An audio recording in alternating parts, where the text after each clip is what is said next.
today, you see I got my new T-shirt with my logo. Congratulations. Yeah, thank you. You're welcome. All right, so let's talk about overall market and all those entries that are kind of elusive, but you can get into some beautiful trades by just taking a look at simple charts, right? All my charts are always very simple. I don't like to complicate things. And so, let's look at SPX where some potential entries existed today. So we start off with the monthly always with the monthly. I'm gonna turn off my video. It's probably eating up some bandwidth. So if we start the monthly is in an uptrend, right? So SPX is really tearing up on the monthly. It's really an upswing with a slight pullback, and this pullback is at about the 23%, somewhere around there. I think you can kind of guess, but it's right there, right? 23.6. It came right there, bounce back, and then it's playing around there again. So we're really in a tight pullback, not a whole lot of excitement. But then, what is the action within that pullback is what I want to see, right? Do we go back in the direction of the long-term trend, or do we still push back down? And as you can see, we're making lower highs and lower lows.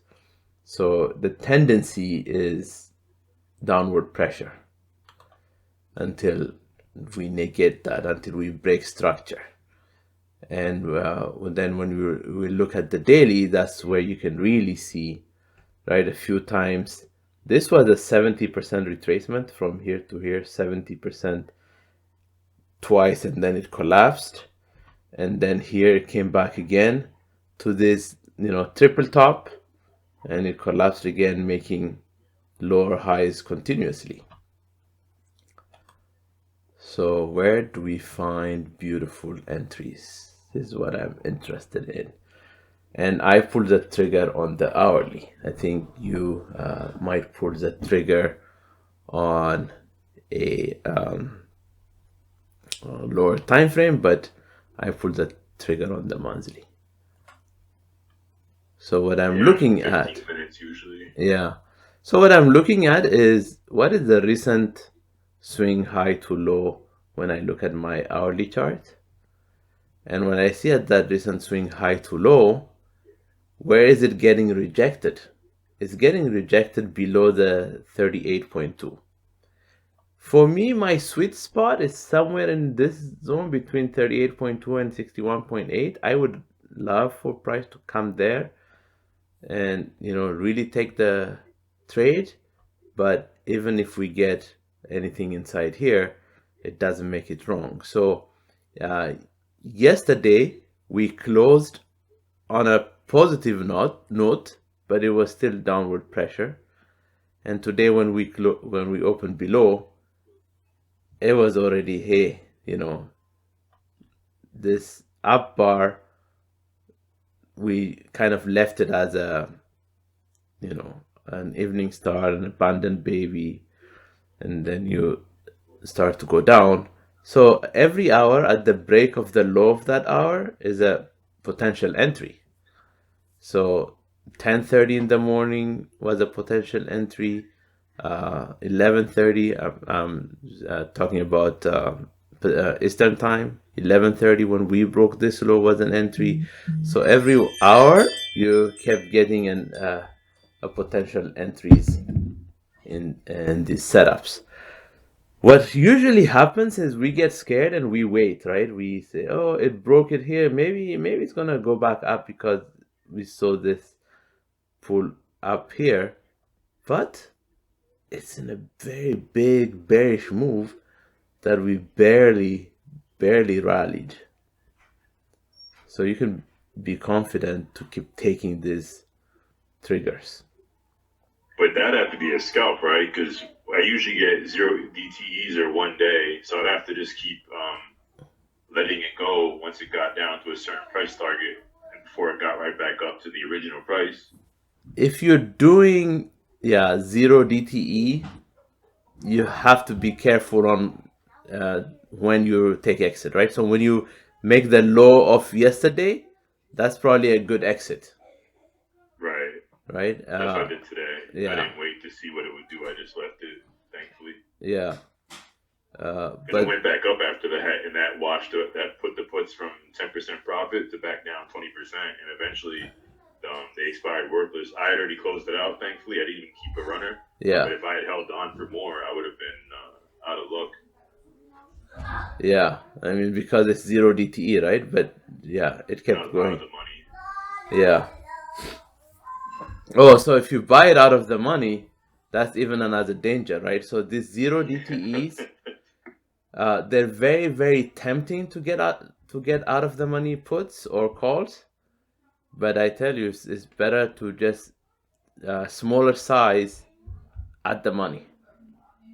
I'm realizing that Yeah, through the past since Thursday, because yeah, Thursday, Friday were the same deals today, just straight downward pressure where I couldn't find an entry. yeah, And it's best if I just get in the money instead of leaving it out. Even though my target was good, I had 471 puts, and you see it close 21 cents over, but that still isn't enough because if it doesn't hit exactly at the price, it gets washed. yes, exactly. That's the problem that you will have, right? So, but let your fibs guide you. That the fib gave you an entry early on today. The reason why I took the trade in an up day yesterday is because of this downward pressure, right? Even yesterday we started down and we barely recovered, so I was willing to take a chance and say, this is downward pressure. We're gonna at least test the lows of yesterday. But when we got down there, the way we got down there, it was not just testing the low of yesterday. It was continuing to go down.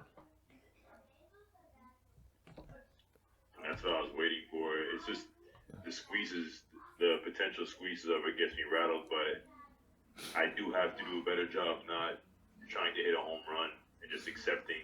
Because I've seen good profits. I've seen a lot of things that will give me 30, 40%, but a lot of me's waiting to hit because the past 2 weeks, I've literally seen at least a dozen plays, because I keep the contracts up, that went from 300 to 700%.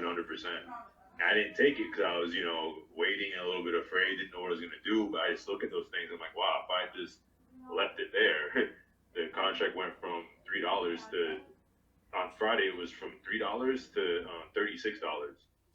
And it was like, if you had just held on, but I know it's not going to happen every time, but I don't want Yeah. to miss out on things like that. Well, the way you get to those plays is you start out by taking the right plays, right? Having the right strategy, and you consistently make those plays. One contract, two contracts, five contracts, you keep adding, and eventually you'll have one runner that you leave open. And as your account size gets bigger and bigger, that runner will be two contracts, and then eventually it will be 10 contracts that you leave as a runner.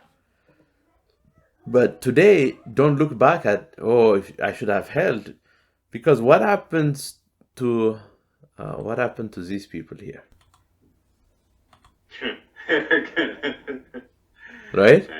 that two candle got him on Monday afternoon. Yeah. So after that Monday afternoon, Tuesday, Wednesday, the opening of Thursday, unless they were just holding on praying, that was not a good position. No, terrible. It was a terrible position.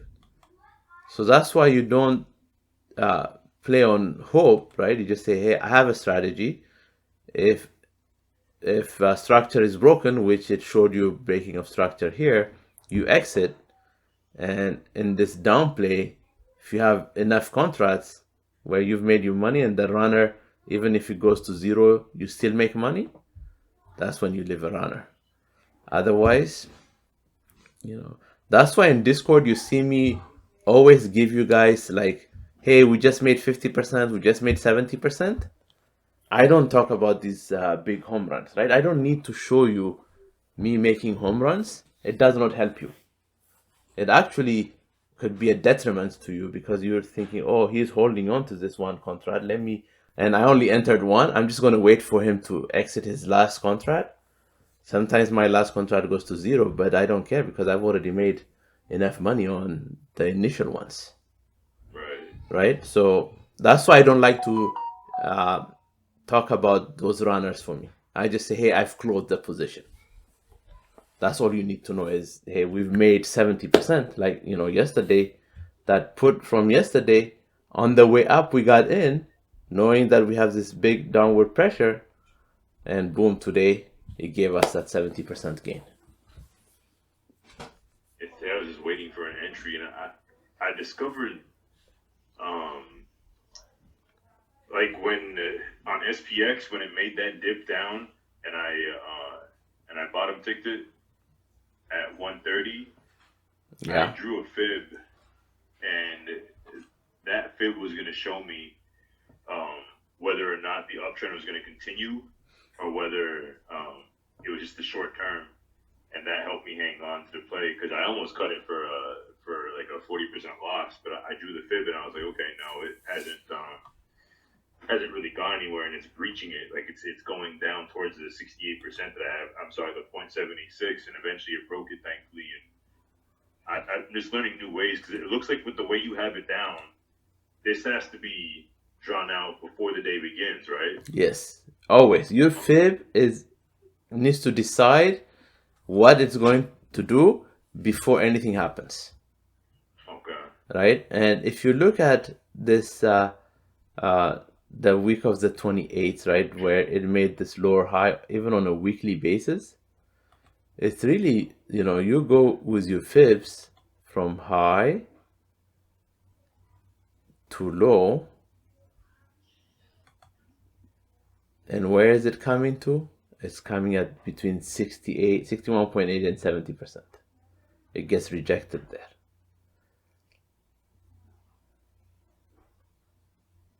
And for me, I normally draw it this way because I've already gone over that 78.6, and I'm preparing for an upside when I test the 78.6 to go up, but it decides, hey, I'm only going to make a lower high.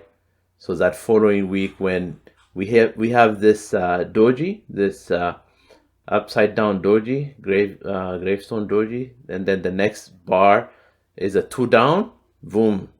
Even if you were a long-term play, you do a monthly contracts. These are beautiful plays. Right? They're more expensive, but you minimize your contract size and you take it on the weekly. But we don't like weeklies because it's bigger money, right? And there's no action. It's like I take a trade 3 weeks ago, I'm still in the trade. It's not big action, so it's not exciting. Yeah, that's why I do the zero DTEs or one DT, but usually I do a lot of zeros, especially now that they have Tuesdays. Yeah, but those are not that they're very exciting, but they have a tendency to wipe out accounts. Yes, if Yeah, you don't play them right or you hold too long, you got to be very careful and very quick with those. Sometimes I'm in and out sometimes in 45 seconds. yeah, I don't mess around and wait for 30 minutes or hours or anything. So sometimes I take 20-30% and it goes bigger, but I've seen that 30% turn to negative 60, so I don't mess around when it's zero DTE. yeah, yeah. But start practicing at the money. Yeah, Even if you want to go out the money, it has to be extremely slightly out of the money, right? It's just maybe the next strike or the next full price. Like if you get like a 51.50, you can just do the 52. right. Instead of Right. going 41.75 when the price is at 42.50. Yes, yes, Which I mean, it wasn't a bad call, but it's not. It closed at zero, so yes. it's way too risky. It's too risky, and especially not at 1:30 in the afternoon. because you only have, Two very little hours, time, 2.5 very little hours. time. Because the thing is, I have these targets I draw out based on prior areas of support, resistance, and where it struggled. Yeah, So I knew, okay, if this thing goes under 42.08, the next target is 41.75. So as soon as it closed at 42.06, then the next candle went down to 42.06 again. I was like, okay, good. And I went in, then it started shooting up. I'm like, oh, come on. yeah, yeah. But So yeah, still, it's way too late to jump into something so far out of the money. yeah, when I talked about this in Discord earlier today, when I said, hey, if we close below the low of yesterday, we're gonna close this demand zone, right? This is the demand zone right here. That's right. My Yeah, target was halfway through that demand zone, and we actually went all the way down to that demand zone. That's why this demand zone is very helpful. It gives you a very good target. Now, my full target on these positions, I exited because this geopolitically it's just a crazy market. But normally, I would hold on to this position because I want the negative 272. Right, that's my target one. I But think you'll get it. yeah, but coming to a demand zone, I'm like, okay, you know what? Let's just call this a good area to close the position and then find a re-entry opportunity. Because right now, we're in a potentially we're in a some sort of a redistribution, right? Because if you call this up here distribution, we came down and then we're redistributing here, and we're gonna have another leg down. But we might see rallies in between because that's what we're seeing. We see rally, drop, rally, drop, rally, drop, rally, drop. Right? It's not a straight shot down. Right. And we've had a very good drop in the last few days, right? Since Thursday, Thursday, Powell Friday, spoke right? on Thursday, and he really nailed the market to the downside. And so, could we have a rally? That's what I want to look at. We could potentially have a rally. So if we're careful in those spaces, then then we're doing good. Hey, yesterday, I caught the rally good because the thing I learned about support and resistances is if something falls down and it drops significantly, if the next uptrend it recaptures the resistance and turns into support, Yeah, that means it's likely going to turn another leg up. So when I saw that yesterday, I think it was around noontime that it shot up. I was in calls and I said, okay, this thing's going to close around 4,300. So I bought some, again, out of the money, but I'm going to stop that. Some out of the money calls that did me real well. But that's all I was afraid of today. I knew, okay, it's going to rally a little bit. I'll get supports after it rallies, and everything was just weak. Like, yeah, yeah. So I don't like picking tops and bottoms, right? I just let a trend form and I follow that trend. Sometimes what right, I will do is after I draw my fib, if price closes above the 38.2, I will ride it to 61.8. I'll take a position to go from green to green. This is like for me this is scalping, right? I mean it's a significant move. yeah, You can at times this is wide enough to where in a matter of 1 hour you can make 100% or more. oh yeah, But it has to close above 38.2 for me to take that position on the hourly. on the hourly. Okay. Yeah. But Yeah, it playing some small time frames. That's why it's so tense for me to get in and out. I'm yes, stuck on the 15 and 13 minute charts. yeah. But for me it's always about the big picture. The monthly is still above the 23.6% retracement. So it's not a hey I'm collapsing type of a downtrend. Could we go to the collapse? Yes, absolutely, we could. But right now that's not where we are. So I look at that perspective, right? So that's the big picture is we're at 23.6, we're having downward pressure.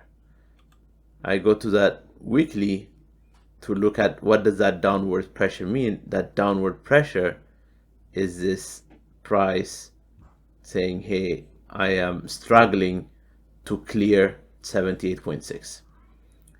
Right. So the way I view my fibs, when I draw it in one direction and it breaks the 78.6 retracement, that's when that direction is negated. But until then, this is still a downward pressure for Right. for this period, right? For the last couple of months is where we've been going down. And so from within that is when I look at the daily, right? Are there any opportunities in the daily where I can take advantage of this downward pressure when it rallies, right? When I have this here, right? When you have this,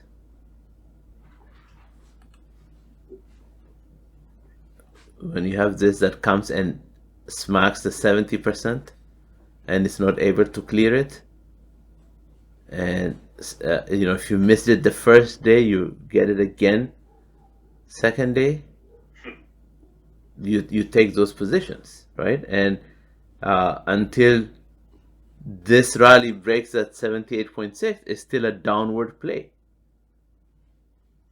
And so then you can say, okay, I will take this out. Now what's the new one? This one here, right? So this is the daily chart, right? This is the daily chart. So if we were looking at, I'm trying to see how you decide. Okay, but you're swinging some contracts already, so you don't enter on a daily basis into some plays. Sometimes you just already have something going from the day prior, right? Yeah, so I look at the daily to gauge where the market is going. Remember how I view my charts. It's my entry time frame times 5 is the next time frame. So 1 hour times 5 is 5 hours. So roughly that's a daily bar. The daily times 5, that's a weekly bar. The weekly times 5, it's a month and change. So I just say a monthly chart is good enough. So that's how I look at my time frame. So if you kind of view your time frame in the same way, you can start with 15 minutes times 5 is 75 minutes. So then you can go up the next level and so on, right? 75 minutes, you can say maybe it's close enough to an hour, and then I go to the daily after that. That way it gives you the big picture, right? Which trend, what direction everything is going. Like in the strat, you hear them talk about full time frame continuity. What that means is your bigger time frames are going in one direction, your smallest, your trigger time frame goes in the opposite direction, and when it aligns itself, then you take that trade. It's like, ducks walking and a chick walks away from the line, but the mother doesn't say anything because she knows eventually that chick is going to come back. So when that chick comes back, that's your smallest time frame coming back to you. That's when you take the trigger. But that's more if I'm going to swing or if I'm taking some longer term contracts, right? It doesn't matter, right? Everything, if you align to the bigger time frame, you have a higher probability of success, Right. right? Even if Now, you're swinging it, or if you're scalping it, it doesn't matter. I'm usually pretty aware. Actually, I'm always pretty aware of like the trend that we're in. Thankfully, it's just when things have been going straight down and straight up, that's when I've been having issues jumping in. But it's mainly fear of top ticking or bottom ticking. Yeah, don't try to enter top or bottom, right?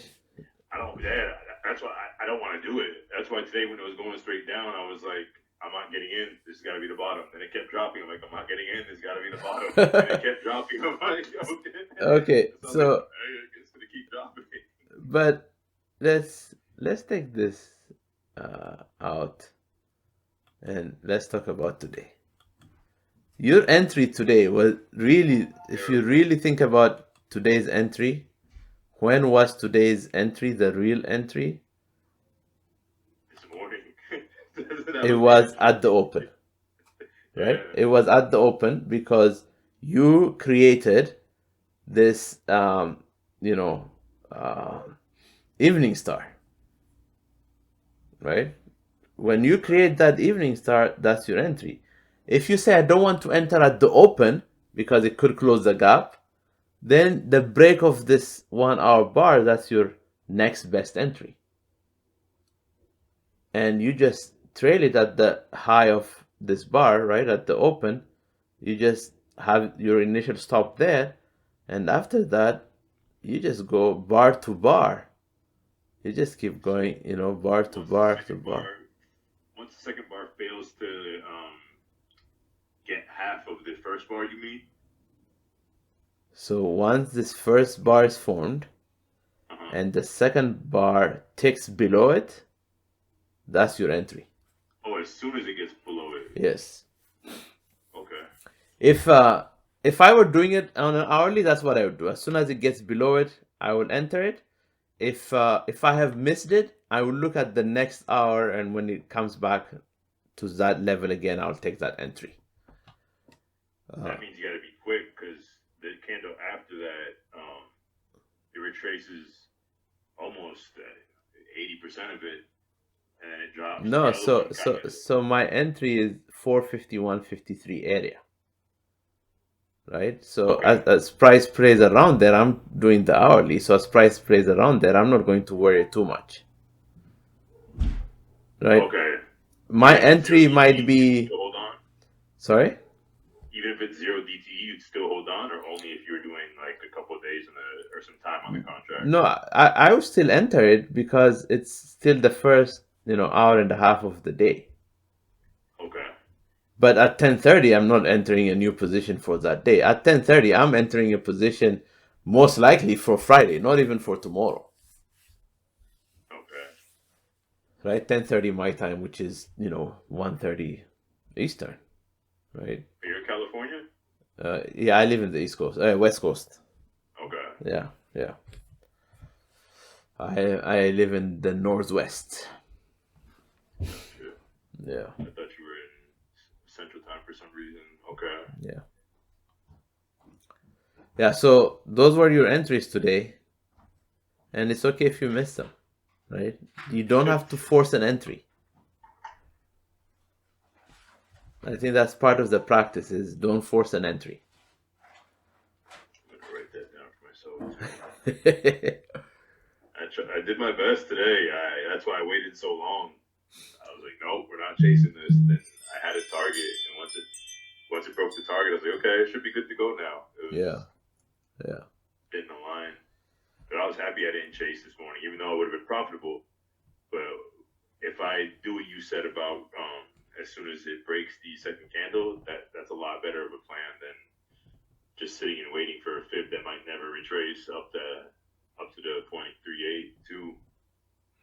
Yeah, so this would be the best entry, right? If this had gone up a little bit more, better entry. Right. But hey, it showed you I don't want to retrace above 23.6. I'm stopping here. Some people will not enter this trade, right? Some people will say, I'm not taking this trade because it's not in my sweet spot. That's okay. It's okay if you miss it. But the reason why I took the trade yesterday, as I saw this big down move and this retracement, I was not feeling that it was going to be a strong retracement. But the other thing that was working for me, once I drew my demand zone and I only tapped the demand zone, a few times. And so I knew we were going to go at least halfway, if not all the way. Right. So that's why, like, I'm comfortable. You could have even waited until end of the day to take that entry. You would have been able to take the same entry, that same strike price at significantly lower price. I thought about it too because we closed. Whenever we close in a squeeze like that, obviously it's just shorts covering, so it wasn't a real uptrend. So naturally, Yeah. the momentum's going to continue to the downside like it was. I don't know. I let too much of my past bad moves interfere with my current place. I've been burned on swings, but Yeah, I so can't think keep of it letting them this way. interfere. Look at this, the volume of this bar up here compared to the volume of each bar here is not that much higher than the average. So that right there tells you there's no conviction that the bulls are not coming in. Shorts are just saying, hey, I've made a good load of money, I'm just going to exit. Right. When you have a strong conviction, you'll have an explosive move to the upside. Not only volume, you'll also get these huge bars that just said, hey, I'm stepping in to take this trade. Look at this bar. I'm stepping in to take this trade. When you get these big bars like this, you can be confident, hey, we're going to go to the upside, at least for the moment. Right. Yeah. So, but on Discord, keep asking those questions throughout your day. That way I can help you pull the trigger sooner. I appreciate that. Yeah. I'm gonna do that from now on. I was just watching and waiting and thinking it's gonna retrace. And then you know what? Before I took the play at 130 as well, I had a fib drawn, and it told me that the retracement would be back to 42.35. But it was falling so fast, I'm like, oh, it's never gonna make it. And it Yeah. wound up. It didn't quite reach there. It reached 42.33, but still, it's like you have the fib drawn. I just gotta trust myself and trust that it's eventually going to come back, no matter how much the downside pressure looks like, especially if it's relentless in the first few hours. It Yeah. has to take a little breather, and it did. I just literally the 5 minutes after I took it, it pushed upward. Yeah. And then the crappy thing is, when you look at it, if I had just been patient and waited, the same negative 65% I recovered from, that could have been a positive 80 to 100% play if I had entered when my fib told me, or at least right around, because I had 42.35. If I had gone in at maybe 42.40 even, Yeah. I would have caught 40 points down. But Yeah. because just silly mistakes. Yeah. It's sometimes you just gotta learn from those. It's okay to make those mistakes on smaller positions, right? Make those mistakes on smaller positions. But we're still in a downward pressure. We're not done yet. And this big dash you see, 23.6, is the monthly retracement. So we're dancing around there. So the next stop on the monthly could be that 38.2 coming up here, but that's quite some distance away. That's a big drop, right? If we close significantly lower this from here, oh my goodness, if we break the low of February, I think we're heading to 380.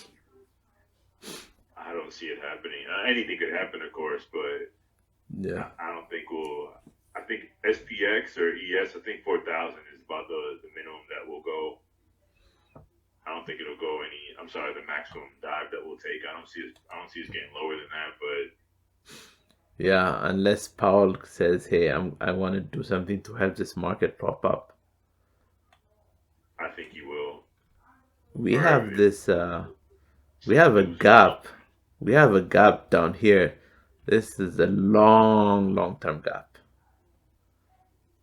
I can't even find it, and so the 405 to 410 area is a demand zone that we have, and then right below it, since April of last year, we have this gap, which is around the 400.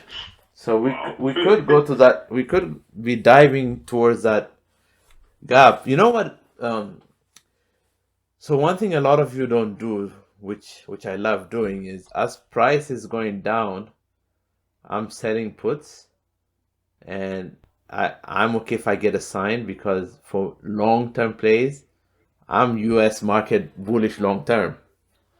So I take those Right. positions and people are paying me good amount of premium as price is going down. That's when you sell puts is as price is going down because the premium is higher, right? VIX is elevated, premium is high. So, when price comes to 400, I'm selling more puts. I'm Because just waiting. I don't think it'll go much lower than that. I believe we'll fill that. We can fill that gap. That wouldn't surprise me. But after that, I don't see us dipping much more. I'm not going to. I'm still going to put the price action regardless, but Yeah. that would shock me if we see the 300s in SPY. Yeah, unless we come into a recession.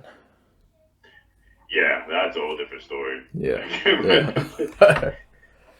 Yeah. Anyway, what other questions do you have before we wrap it up?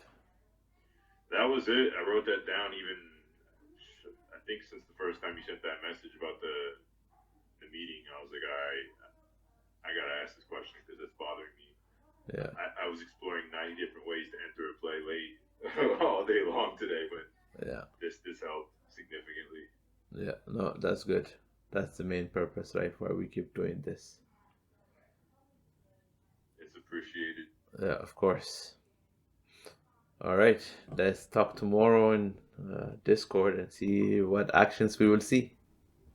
Yes, sir. Thank you, brother. Have a good one. All right, you too. Take care.